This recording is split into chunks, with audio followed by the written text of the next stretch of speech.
Hello and welcome back to the Prison Officer Podcast. Before we get to our topic today, I just want to take a minute to thank one of our sponsors. Innovation has always been the key to success of Pepperball, and the Pepperball Blast is just one more way to deliver a payload that will distract, disorient, or incapacitate an inmate.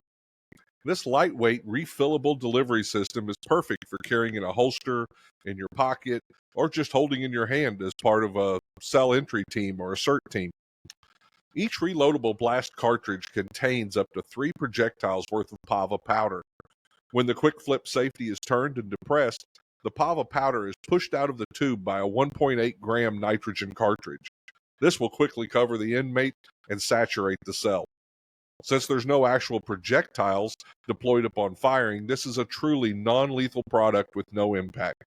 To learn more about Pepperball, go to www.pepperball.com or click on the show notes today for more information. Pepperball is the safer option first. Well, welcome back to the Prison Officer Podcast. Today I'm really excited to have a new guest, Adam Dennis. He's a 28-year veteran of law enforcement, served 22 years with California's state hostage rescue teams. His SWAT HRT assignments included assault leader, tactical element leader, and team commander. He served for 10 years in the emergency operations unit as the lieutenant responsible for the training and certification of over 400 hostage rescue teams. Those members were spread across 19 teams throughout the state of California. In addition, he spent 10 years with the DOJ Trident Narcotics Task Force and was responsible for certifying team members as instructors in tactical firearm certifications, entry operations, and high-risk warrants and hostage rescue operations. Holds certifications in OC, LSDDs, chemical agents, less lethal munitions. He's very well-rounded in the training, I am sure, so I'm excited to talk to him today. Before we get there, I want to give a shout-out to Liam McGee, he's one of our listeners, and he reached out to me and said, I had this guy in class. You got to get him on the podcast. I want to hear his stories. So Liam's the one that kind of brought us together here. So how are you doing today, Adam? I'm doing great. Sounds like fantastic. Sounds like an exciting career there. Yeah, I was fortunate. I was always around good people. Absolutely. Well, if you've listened to the podcast, I always like to start at the beginning. So kind of walk me through where you grew up at and, how that was with high school and sports and that type of stuff. Okay. I grew up in a little town up in the Sierra Nevada mountains called Sonora, California. Okay. I'd say in the mountains. It was a foothill community. We're probably about 80 miles, a little bit south and a little bit west of Lake Tahoe. Okay. So a little community. Nice. Yeah. My mom and dad, very strong Christians. So we went to a Christian elementary school and a Christian high school, small high school. So I have an identical twin brother, and we basically played soccer, basketball, and baseball because they needed people. Right. And yeah. With an identical twin, you probably played pranks on people. Only when we were younger. It only happened once, and Dad found out, and that was the end of that. Oh, that was the end of that. Oh, yeah. Okay. So where'd you go after high school? I went to a Christian college down in the San Fernando Valley, just outside of Magic Mountain, a town called Newhall, California. The college is called Masters College. So okay.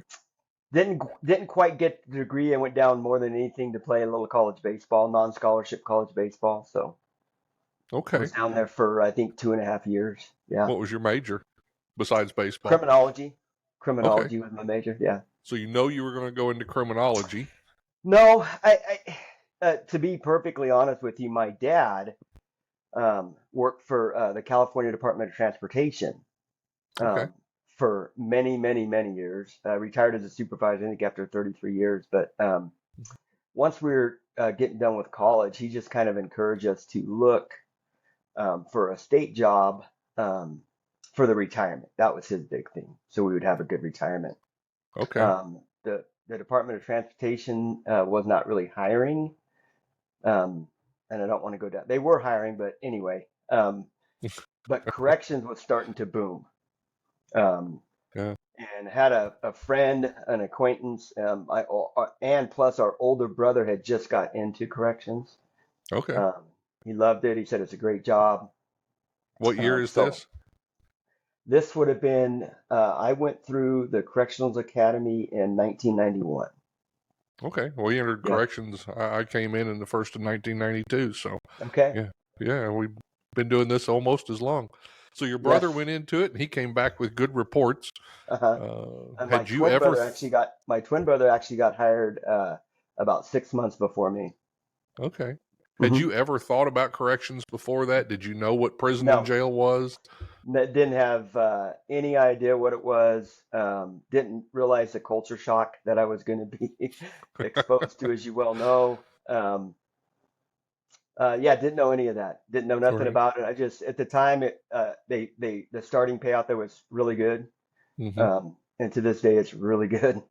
Um, and just really didn't have a plan. It just I knew that I was going to try it.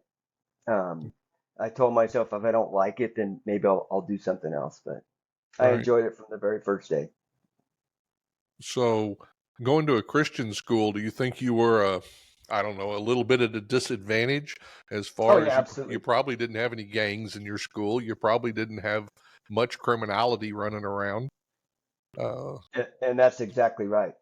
Okay. Exactly right. And we grew up in the town we grew up in was 150 people, so Oh, wow. um, no gangs or anything up there either. Yeah, so you're learning on the run when you walk through the door. Yes, yes. So tell me about that first time the door slams and tell me about that first year. I have a really funny story about my first day. Mm-hmm. I had an inmate walk up to me. He was from the Rolling 90s Crips in Los Angeles, California. And at the time when I started, the inmates were still allowed to have weight piles and whatnot. So Right. I'm sure you can attest with this. It's amazing how big they got, lifting their weights. Yeah, And people don't realize. he was probably 6'2", and uh, as far as his upper body went, there wasn't a bodybuilder around that had anything on him. I mean, Yeah. he was a giant man. And he looked at my name tag and he said, Dennis. I said, yes, sir. He said, new guy. I said, yes, sir. And he said, what would you do if I decide I'm going to put my hands on you right now? I said, I'm going to hold on for dear life. And when my partners get here, you're going to regret that decision. And he looked me in the eyes and he said, you're going to get along just fine. Yep, good answer. Just a little test first day. Sure. Yeah. See where I stood. Yeah. I remember kind of the similar thing. And I know that the other officers were back watching us new group, but Hmm. they walked up and they got in this one guy's face, and they were saying things to him, and he got all worked up, and he's emotional. And of course, they just Hmm. blew him up. That one Oh, officer, yeah. they just blew him up. And he walks over to me, and goes, "What's your name?" I said, "Cantrell." And that's all I said. The other guy's like, "You don't need to know my name." And that was it. He moved on to the next person. Oh, And yeah. yeah, that's a lesson. You don't have to show off, or you don't have to Nope. show how bad you are, Nope. which is a Not at all. thing that rookies often do. Yes. Yeah. Yes. Yeah. So, the first year was just, as you well know, a big learning curve. Hmm. The California DOC prisons generally, a normal sized prison, will have 3 facilities and 1,100 beds on those facilities. So um, I think people that have never been inside the prison system don't realize how outnumbered you really are. Oh, Um, we were fortunate. Most, not all, some of the older prisons don't, but most of the modern prisons in California, right. not too many places where you don't have a tower or gun coverage above you, um, inside, outside. So that's always an advantage. But it was a big learning curve. I met a lot of good people that first year, Yeah. um, and then I met a couple of correctional officers, and that's how that referred to. There was a group that referred to them as prison guards. They didn't want to be Hmm. called correctional officers, and we were sworn peace officers in the state. I just thought it was kind of in my heart, it was kind of a derogatory term. I know some people like to be called prison guards, but I just thought it kind of took away from the profession that we were involved in, you know. Sure. And I had plenty of them at shift change would just throw their keys down on the table and just say good luck, not give me any advice. Hey, Yeah. what's going on in the pod? What's going on in the unit? Anything I need to know? Here's your keys. See you tomorrow, youngster. And It's a I horrible. told myself if I ever get to the point where I'm a senior person, I was going to help out everybody Yeah. that asked me anything. as Right. best as I could. Yeah. And Yeah. that's how I was raised. Oh, absolutely. Yeah. And I don't know. I think you mentioned it, the camaraderie that I felt immediately. Of course, you do, because there's nothing like the first time that you end up on the bottom of a pile or fighting an inmate and 20 people show up to help you. Oh yeah. Most people have never experienced that before in Right. their life. I got in a fight in like 6th grade, got beat up by an 8th grader, and all my friends ran, the other way. And then you come inside and it's like this, it's camaraderie. They care for you. Yeah. And they care about you. Maybe not personally, maybe not the person you are deep inside, but they do care as another officer. And that's something Yeah. that takes a little bit to get used to. And I think that's a great point. We had, thank God, by the time I got in, we were getting a lot more sophisticated. We had personal alarm devices that would, Yeah, have a blue light flashing and a siren on whatever building we might be in. And sure. it was just good to know that when you hit that, you knew people were coming. Without a Yeah. doubt, there was people coming. And so if I was like, say, a search and escort officer or a yard officer, when a blue light went off in a building, no one was going to keep me from getting there because I knew people needed assistance. Yeah. So Yeah. yeah, you're right. You do get a closeness in a brotherhood because you're outnumbered, right? I mean, vastly outnumbered. Yeah. There's nobody else to help you. It's just the No. people inside. Yep. Yeah. So at some point, you discovered the teams, I guess. Yes. So tell me about that.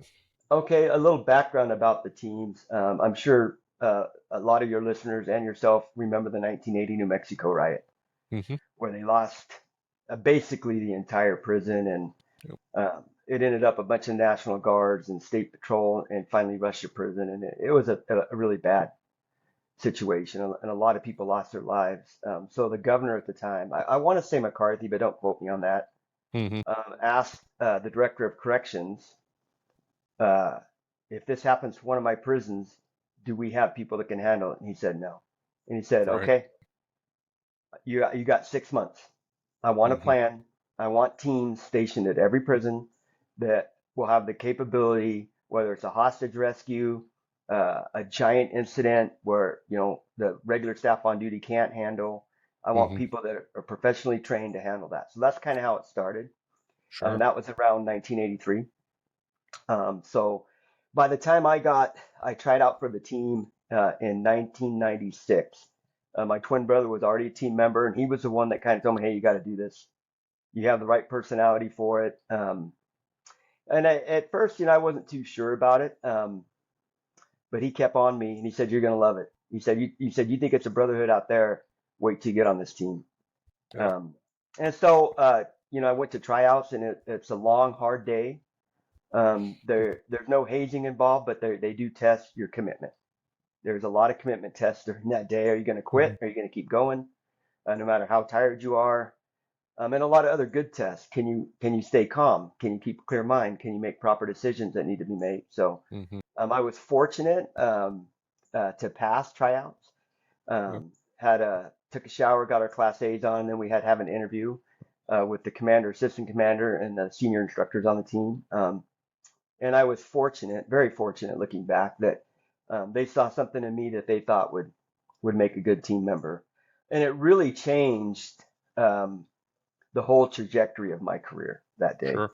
Sure. Um, in California, even though we're prison based, before the last 10 years when I went out to oversee the teams and whatnot, we got called out of the prison all the time.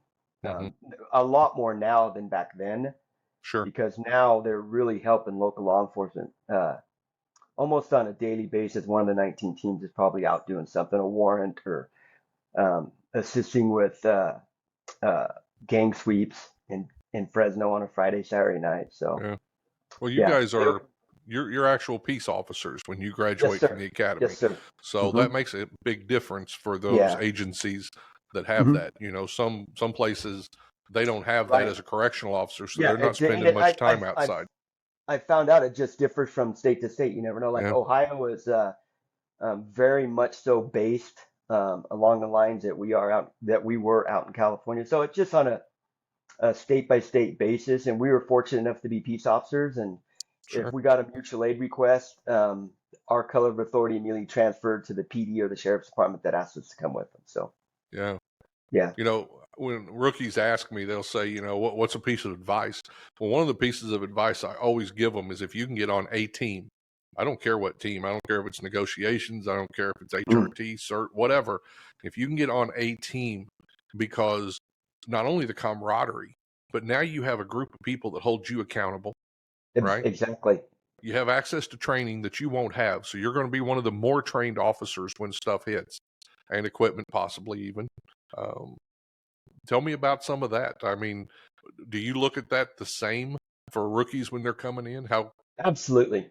Yeah. Um, we always looked at, especially when I got started getting up toward the command level, making decisions or helping the commander make a decision before I was a commander. We weren't one for tryouts. We weren't necessarily looking for the fastest, biggest, strongest people. Hmm. We were looking for someone that was a consummate professional, Right. that had zero arrogance and wanted to do the job for all the right reasons.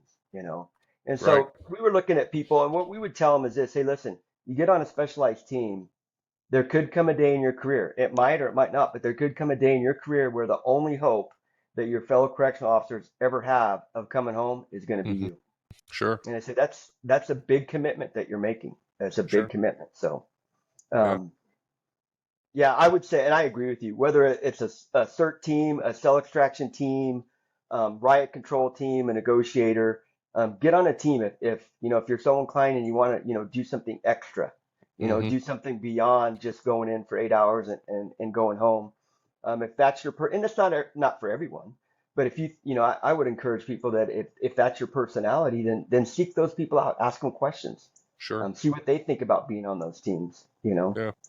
And some of them are, I know the Bureau of Prisons has a crisis support team, which Hmm. is people who just walk around and, talk after we have an incident or something. You got Yes, negotiation teams. So I think you could find a spot somewhere if you I look think so. hard enough. Yeah. So I know at one point you made a team leader. Hmm. So tell me about what it's like being a team leader. What was your leadership style at that point in your My career? leadership style was to put good people in charge of each squad that I could trust, and they knew we had an annual training plan. They could look at it. They knew that when our training was coming up, what we're going to be training on. Mm-hmm. They would let me know, hey, we're going to be teaching this class. Uh, Rob Sharkey's going to teach this part of it. Phil Jensen's going to teach this part of it. And I'd let them do their job because I wouldn't have picked them for that job if I didn't trust them. And they always reported back to me on how training, and I would go around and watch all the trainings, of course, by then. And still, I would still run, jump, and shoot with them and all that good stuff. Because I made a commitment that no matter where I went, if I couldn't do the qualifications, the minimum qualifications with guys I was asking to do it, then I was gonna step down immediately. So, Sure. um, and all the teams were that way, but one of the biggest parts is when you become, in that position is the liaison to the chief deputy warden and the warden. Mm-hmm. Um, um, and I told my guys, I don't care what they ask us to do, we're going to do it. And we're going to be professional about it. I don't care if they need us to go put sandbags to keep water from coming into prison, whatever the mission is. Um, And I told them, I don't want you to get in with any of your line supervisors or any of that. If any of that happens, then you come talk to me. Sure. Um, I'm the person that will go talk to them, and we'll work it out. So, Yeah. so I was a good buffer for them, and that was, I felt part of my responsibility was being a buffer for them when Absolutely. it came Yeah. to administration. Yeah, Take that off their shoulders and let them do their absolutely. job. You let Yeah. them do their job. Yep. Yeah. Another thing you mentioned just a second ago was you used to go around and watch the training. Mhm. And I was teaching a class last week. I teach for command presence, and I teach leading when it hits the fan, which is for first line supervisors, decisions that you make. And one of the discussions we got into was know your team's capabilities. How often do you go out and watch what they can do? because just like that governor, when he came back and he said, "Do you have people in place that can do that?" Well, thank God that the director gave him an honest answer. No, I Right. don't. There's a lot of administrators out there that think I've got a CERT team, so I can put them in whatever instance there is, and that's just not true. It takes training, it takes commitment. Talk to me a little bit about that. Yeah, we were part-time. So, I remember my commander telling me, Adam, the easiest thing that you will ever do for this job is to Hmm. stay in elite physical condition. He said it makes all the other stuff that's harder a little bit easier when you're doing Yeah. it. So, um, and I took that to heart. And we would have to do a lot of that on our own time. We weren't getting paid for it, going out for a run after Yeah. work or a run before work, hitting the weight room, on our own time. And um, I would tell people that do have spouses out there that if you're going to decide to go down that road, you need to sit down and have an honest conversation with them. Yeah. I want to do this, but there's going to be some times where I'm going to have to be out going to the gym. I'm going to have to go for a run.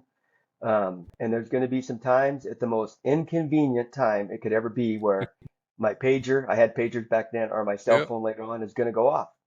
And no matter what I'm doing, I have to respond. And Sure. that's the conversation I really challenge young correctional staff if they're going to get on a specialized team. Just have that conversation with your spouse. It can save a lot of miscommunication and heartache later on Yeah.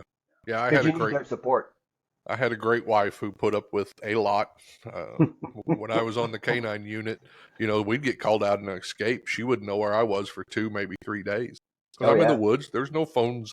We didn't have a right. phone everywhere back then, so she'd just sit home and worry or watch the news. So, no, that's absolutely right. Yeah, Have a talk with them because they're going to be invested in your time on the team. yes they are. Wow. And you need their support to do it. You need their support. Yeah.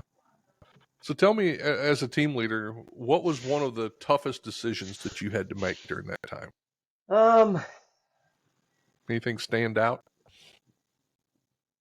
I didn't have to make too many tough decisions. One of the toughest things was um, if we were running a tryout, and there was a lot of good people. They gave everything they had at the tryout, but it just they weren't going to be capable of doing what needed to be done. Some of them were friends of Yeah. mine, that I worked with on the line with, and that was always tough. Yeah. And there was a couple of times where, one time in particular, where at the time this decision was made, I was the assistant, and I had a great commander, and me and him kind of had to make a decision about telling someone that they couldn't be on the team no more, and that was tough. Sure. But me and him, we had a long talk about it, and he said, "This is hard for me, Adam. What do you think?" I said, "Well, I mean, it is hard, but I said, we just got to look at the team as a whole, not the individual. We got to make this decision for the team." And there was other team members at the time didn't quite understand that, Hmm. but they came around later on when all the facts came out about it.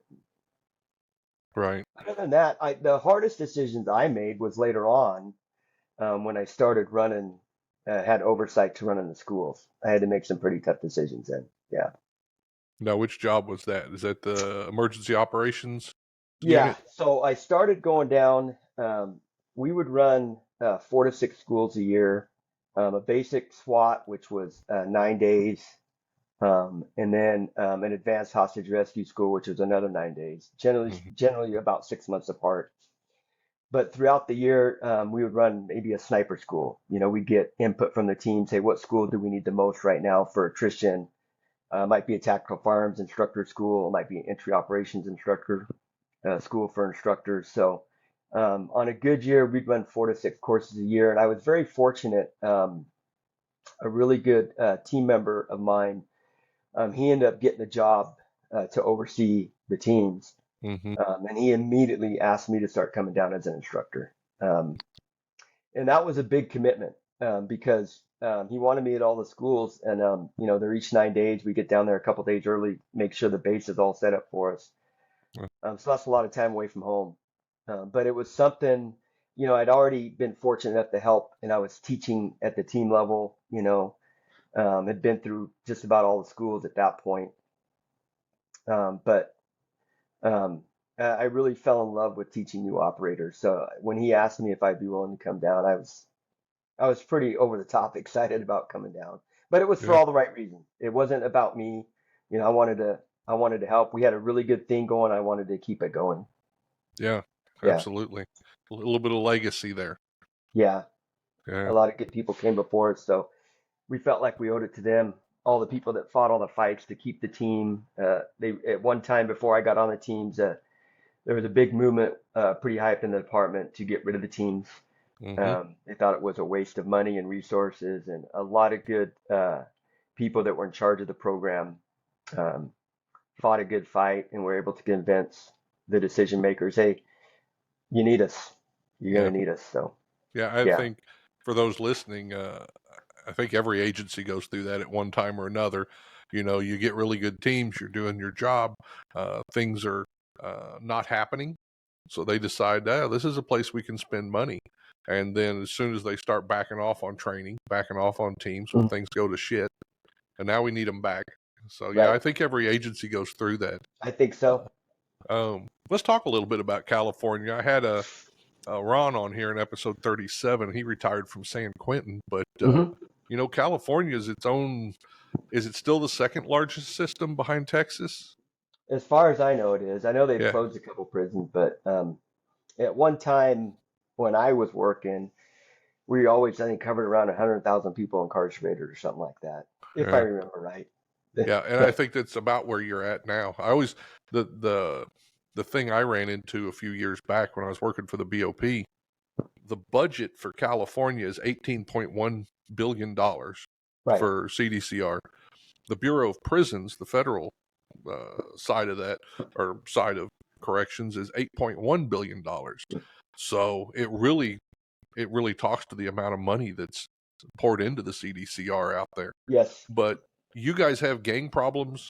It started out there. I mean, that's the beginning of prison gangs, was Hmm. in the California prisons. So you deal with it, violence and stuff, I think just at a different level. There's more of them out there. Tell me a little bit about what you saw there with the Well, I gangs really and got stuff. into gangs, um, and I was fortunate enough to end up being a sergeant running the gang investigations unit at the prison that I was at the time.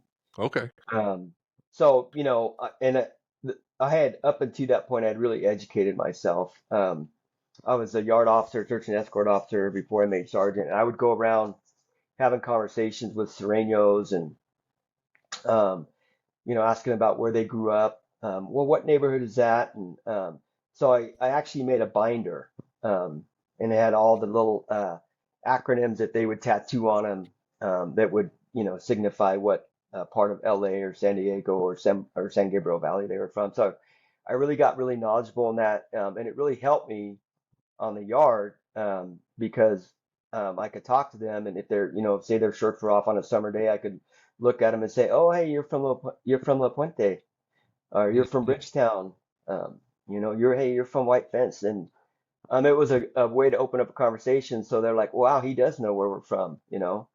Um, so I was fortunate enough to end up being the gang investigator for the prison. Actually, I think I might have misspoke. I wasn't a sergeant, but you had two sergeants in the, I guess you would call the institutional investigations unit, Sure. investigated all things. And my one sergeant had asked me to come in and be the head gang investigator for the prison. Um, Hmm. and I really enjoyed that job. It wasn't a level, I wasn't at a maximum security prison at the time. We had a level 1, a level 2, and then a level 3 yard. Hmm. And most of the stuff went down on the level 2 yard because there was so many of them. It was an open dorm setting, 1,100 people out Yeah. on the yard, and that's where all the big incidents went down, was on that yard. But California is very unique, because we have gangs basically started back in the 60s. I Yeah. guess around the 60s, and I heard your podcast. I think it was Ron. Was it Ron from San Quentin?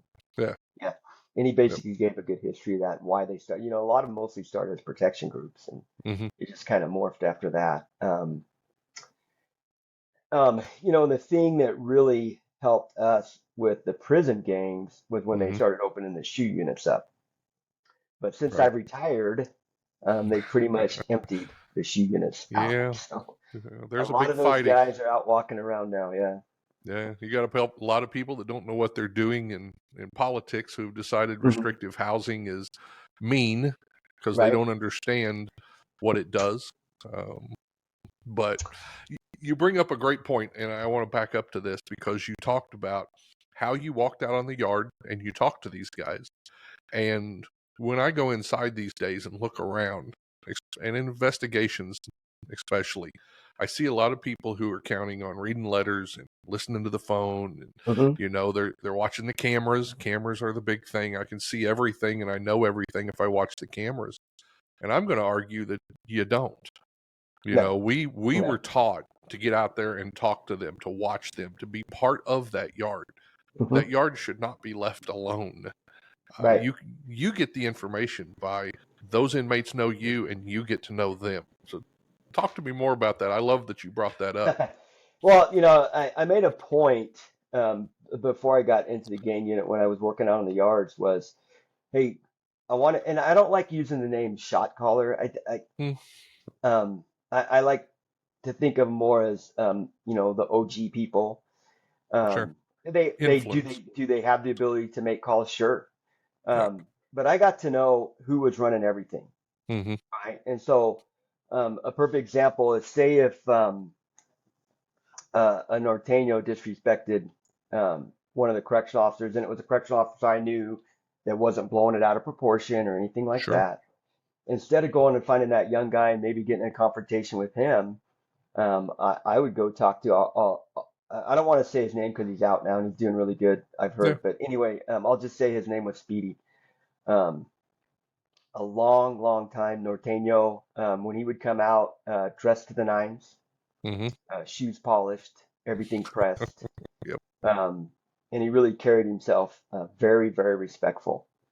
Um, and me and him had a good rapport, and I remember him telling me, "Hey, listen, you've always been so respectful to me and our guys." He said, "If you ever have a problem with any of my people, before he has to get locked up or something, if you come talk to me, um, just give me a chance. And if you still got to Right. lock him up, I understand that." So, um, this particular a youngster, 21 years old, and he really said a really derogatory thing to a female correctional officer, and she was very, very upset about it. She came to me right away because she knows I'd been at the time, I think I'd been working that yard as either a search and escort or yacht officer for probably 12 years. So I Right. really knew everyone on the yard.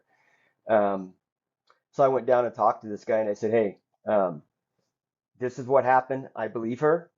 Um, uh, here's what I would like to see. I would like to see him um, apologize to her. Sure. Um, if he can't do that, then we'll have to go down a different road. But I know he's young. He just Hmm. got here. Can you talk to him?" He said, "I'll talk to him." Half hour later, met us in the sergeant's office, and this kid had been crying. I don't know what he Uh, did to him, but um, and he said, "Hey, I'm sorry. That's not how the Norteños on this yard conduct ourselves. I'm trying right. to get used to prison life, and I'm just having a bad day." And because you don't know what's affecting them on that day. Maybe they got a bad You call don't. from their mom, a bad call from their girlfriend. You don't know. Sure. And I could tell he was sincere. He was truly sincere about it. So, I think the communication aspect in showing them respect. And I used to tell them all, listen, you'll have nothing but 100% respect for me until you don't give it to me, and then Right. we're going to go down an entirely different road. But I'm sure you saw this. The one thing that really bothered me about some people in corrections, they thought the badge was 6 foot tall and they could just go around being a bully. You Hmm. know, Now, you didn't see a lot of that on the level 4 maximum security yards because you just wouldn't get away with it. Yeah, they get weeded But out pretty quick. yeah, on some of the lower yards, and what I used to tell everybody, hey, listen, yeah, these guys are on a level 2 yard trying to get a level 1 yard so they can go be a firefighter.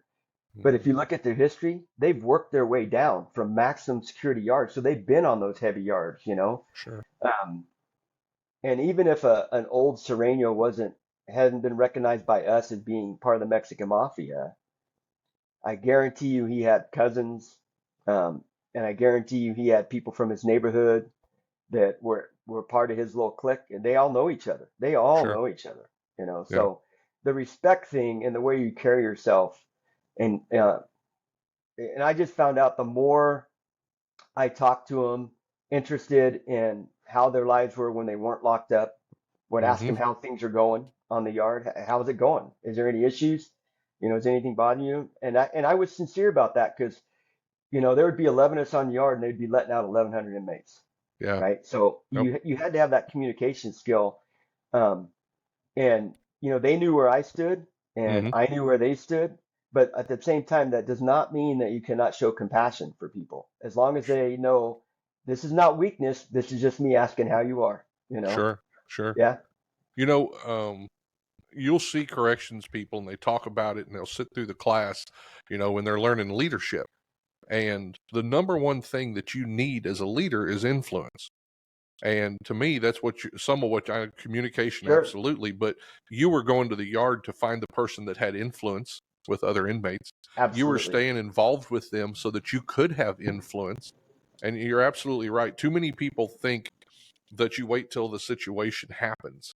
Well, if you haven't developed a discourse or influence with that inmate before that moment, you're not going to get it while they're blowed up and Right. hitting on the door or whatever. So Yeah. I think we You need to get know, away from being so worried about some of those words. Influence is a good word.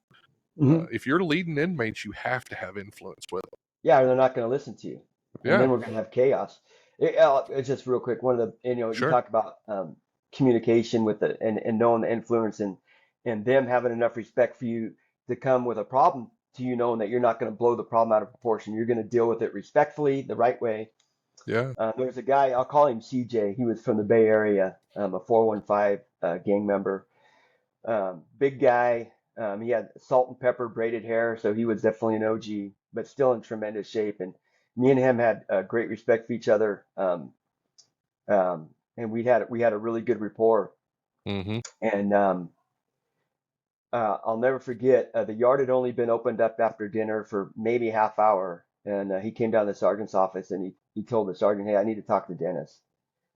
And the sergeant knew him, so he knew it was serious. So I went outside and I said, "What's up?" Well, him and Speedy both Mm-hmm. wanted to talk to me. And I said, "Hey, what's up, guys?" I lived in the same dorm. So the dorms were 36 beds, Right. and they're secured by two steel doors on each end, concrete walls. And they said, "Hey, man, that guy they moved in the dorm." And I said, I didn't look at the movement after dinner. Well, when he came in the dorm, he basically told, he's a white guy, Mm-hmm. um, skinhead from, I want to say San Bernardino, California. Yeah. And he basically told him, "I'm not going to be living with no ends and no farmers," and kind of a derogatory term to the Norteños. Well, Sure. CJ and two of his guys had this guy in the bathroom with a shank. They were going to kill him. Mm-hmm. And CJ said, Nope. "Stop. Everybody stop what you're doing. Let's get Dennis involved. He'll get this guy out of this dorm." Right. And even the youngsters are like, "Are you sure?" And he goes, "If I ask him to, yes, I'm going to tell him exactly what's going on." Because he Mm-hmm. knew. And so here I told him, "Okay, I'm going to move him. All right. Yep. I'll put him back down in a dorm with Serenos instead of Norteños. But here's what you're going to do for me." He said, "What I'm going to do for you?"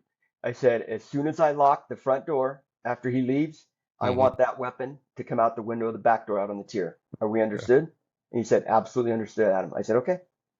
You were Yeah. honest with me. We'll call it even at that point. Um, I can get a weapon off the yard, and no one's Yep. gonna die." And it was all because they knew me. They knew that I wasn't gonna be like charging in there, tearing up the dorm.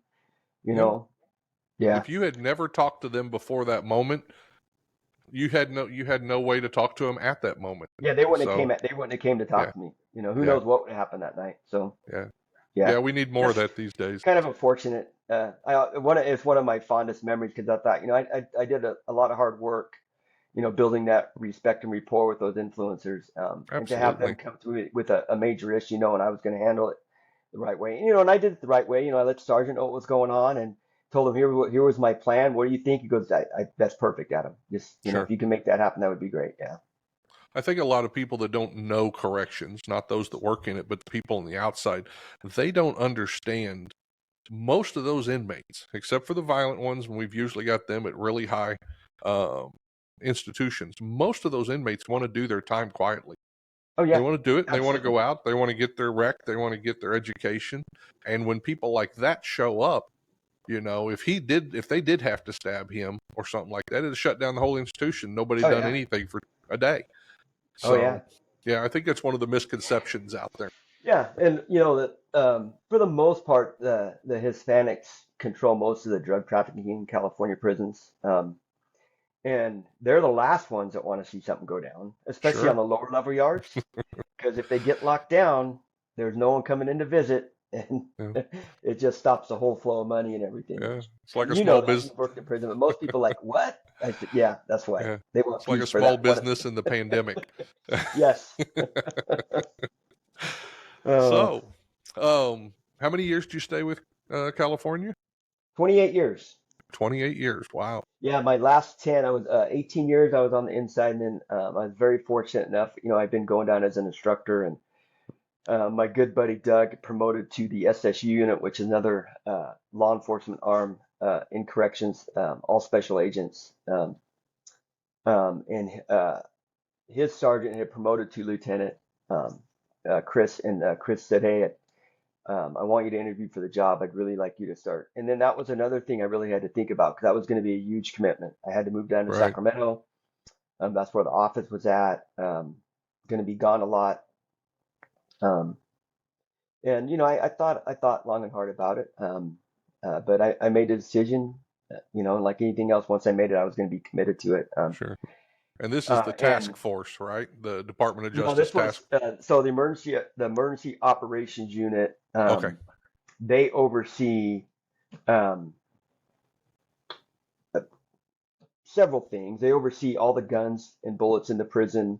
Sure. But me, when I promoted as a sergeant with Chris, and then when Chris left, I promoted to lieutenant, and Tim came with me. Our job was we had oversight over the training, assessment, and certification of Okay. the members that were coming down to our schools to be certified members. Right. So along with that, I got up there, and a lot of the guys, like the SSU guys, the fugitive apprehension people, almost all of them had come out of corrections, um, doing all the street stuff. We started going out and helping one of the DOJ funded narcotics task force teams. Okay. Later on, they're called Triton now. They were a different name now, but I don't want to put that name out because there's some stuff that went down That's anyway. fine. So whenever, like any task force, they had like a core of dudes that's all they did, task force Mm-hmm. members. But then when we would start working a case, say a hit was coming up or a warrant here or whatever, we'd have to go down and take down a marijuana grow. Sure. So we'd get involved if they needed some of the team guys to enhance our numbers. It would go through me and my captain. Yeah, how many do you need? What can we do to assist? Whatever, Mm-hmm. whatever it is. So wore a lot of hats the last 10 years. Yeah. But it was fun. It was a good time. Yeah. Well, I think you're kind of like me. You haven't done a real good job of retiring because, from what I hear, you're still teaching. Yeah, I was when I was doing all the team stuff, when we'd run our school, we were such a big organization, the biggest thing we fought was attrition. Mm-hmm. When you Sure. got 424 spots statewide, when we would run the basic SWAT school, we could have as many as 65 people going through it. Yeah. Yeah, so um, that was the one thing that we had to fight down there was attrition. And uh, it was not only was I, running the schools, but one thing I did was, I had a core of instructors that would come out Mm. of the prisons. A lot of them team commanders themselves or senior guys that would come down, as the instructors. Sure. And my job was I'll make sure we got the base lined up. You guys come down, and everyone knew who they were going to be, what they were going to be teaching. We would set up to where an instructor was going to be a squad leader because they were coming down to be operators. I don't want you to have to, Hmm. in no leadership or anything like that. You're coming down to learn to be an operator, regardless of what the mission is. Smart. So that was a big learning experience for me. Because as an instructor, I was in charge of this block of instruction or running this squad. But then when I got to the position of sergeant, and then even more so when I became a lieutenant, whatever happened down there, the buck stopped with me. Hmm. Um, but I had a good captain, I had a good chief, and they were good administrators, and they were like, "We don't care what happens, just make sure we hear it from you before we get blindsided." Yeah. It's usually, yeah, I that's might have usually sidetracked from your last question, so if you need to ask it again, no, it's ask. okay. It's usually a hard, fast rule. Make sure I know first. Yes, Yeah, please. absolutely. No, Yeah. I was just moving into, I know you're still teaching. Tell me what Yes. you're doing now. Well, and that's what I meant to say. When we would say we needed a certification for LSTDs, flashbangs, if you will, at the team level, I would be having like 40 guys, 50 guys that would be needed the certification. Sure. Um, and Sandy Walls, who was the training director at the time for Defense Technology Safariland, Hmm. he generally would come out and do the class for us. Him and another guy or another instructor. So we just became friends over the years, really Mm. good friends. We were, as you can imagine, we were a pretty big contract for them. Oh yeah. Not only buying 424 plus 120 field agents, so that's over 500, sets of plates and carriers every year and helmets. But in the adult side of it, that's 30,000 stat-proof vests every 5 years. Yeah. So now we were a big contract, and so Sandy would like to come out and see us and do the trainings. And just over the years, we got to be friends. And he just, before I retired, he said, "Hey, when are you going to retire?" And I said, "I don't know, maybe 3 years, 4 years. I haven't really thought about it, Sandy." And he said, "Where are you going to end up?" I said, "Not in California, someplace where the cost of living will, uh, as far as we do have a fabulous retirement system. So, but Yeah. I just wanted to be someplace where it was a little bit more quiet. And I want to get into other reasons. I'm sure you know why, but Sure. so we ended up in North Carolina, and hadn't been here probably 6 months, and I started driving Marietta, my wife, crazy. Because I went to being, gone a lot, doing a lot of stuff, running a lot of schools. And that at the team level, the thing I miss the most is you talking about a brotherhood of people. Sure. I mean, that will be there for you no matter what's going on. So Yeah. I really miss that. And she said, "Well, Sandy told you to give him a call. Why don't you call him?" And I said, "Yeah, yeah." Well, the next day when I came down, she poured me a cup of coffee, and she had a little sticky note on my coffee cup with Sandy's number. And she Mm. said, "You will call Sandy Yeah. today." So I called him with no expectations. I said, "Hey, listen, Sandy, yeah, I know we had the conversation several years ago. I'm retired now. I ended up in North Carolina. I was just wondering if you still might be looking for some instructors." And life has a funny way of working out. He said, "Hey, I just had two long East Coast instructors that have taught for me for many, many years. They're gonna finally really retire. Right. Um, I could really use someone. I know what kind of instructor you are. I could really use you." And I said, "Okay, well, let me go to a class and." You go to a class, but there might be a different format you teach for your people, right? Yeah. So I just Absolutely. wanted to make sure I was on the same format with them. Yeah, and so that's been, it was 5 years ago in March that I started teaching for defense technology. So, Yeah. and mostly ICP classes, so all the less lethal. OC, impact munitions, chemical munitions, Sure. and flashbangs. So, The and I fun love, class. I get to see a lot of good people that are still willing to, put it on and go combat evil on a daily basis. And Absolutely. I have a unique perspective, because I spent 18 years inside, and then I spent 10 years on the street, you know, doing things with task force and warrants and whatnot. And I always tell everyone this, I really believe this in my heart of hearts that correctional staff are the most underappreciated law enforcement arm in the United States. They just Yeah. are. Yeah. Um, Nothing derogatory about the people that think that. I just think that, until you've been inside a prison, day in and day out and see how they conduct themselves, how they Yeah. handle themselves. Be careful about saying that, because they're protecting us from some of the most dangerous people that we can't Yeah. let back into society, Yeah. So I have a I'll really even good perspective about that. Yeah, I'll even expand that a little more because my horizon has been broadened since I did this podcast. That's worldwide. Oh, very nice. No matter where you're at, somebody somewhere sitting in a broken seg chair watching an inmate. Yep. Yeah, and because we've interviewed UK, Australia, Canada, Oh, very nice. 61 countries have listened to this podcast. So that blew me away. I didn't expect any of that, but I'm like you. I love going out there, and it was almost a need for me to get back into it, to go visit, and I get to do it every week or every couple of weeks. I go out and I meet law enforcement and corrections, and I get to talk to them and see how they're doing, and I'm never disappointed. I mean, of Right. course, in the job we're in, where you're going out and training people, you're already getting the best of the best most of the time Oh yeah, because, absolutely. yeah, they've already And vetted you're them, you're and getting people that want to be instructors. They take pride in that. yeah, So, I like it because, I will get correctional staff, sometimes from state agencies, sometimes from local jails, sometimes mm-hmm, from really small jails. yep, Um, and then, I get a lot of SWAT officers in the class. So, I've gained a little bit of experience on both sides of the house, and, I'm able to pass that on, things that we did and learn, inside and outside. And, the correctional staff really appreciate that, having mm-hmm, someone that has that background.